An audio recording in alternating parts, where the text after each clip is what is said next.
Hi, my name is Justin and I'm a Cable Matters product specialist. Today I'm here to introduce the USB 2 to HDMI adapter. This product carries 1080p video, digital audio and power, and allows you to view your computer's display on an HDTV through the USB port. This device supports both Windows and Macintosh operating systems. The package includes the adapter, the driver CD, and a user manual. Before using the adapter, please make sure to install the driver software from the CD. First, plug the USB cable from the adapter into your computer.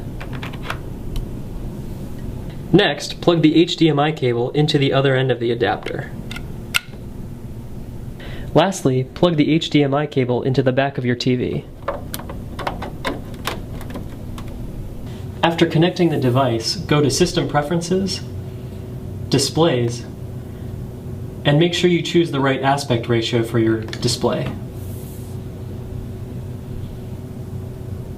By going to Arrangement and turning off the mirror option, you can take full advantage of 1080p on your HDTV.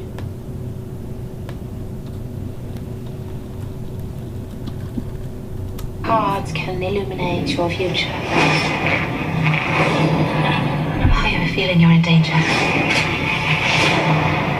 Actually, I prefer to read your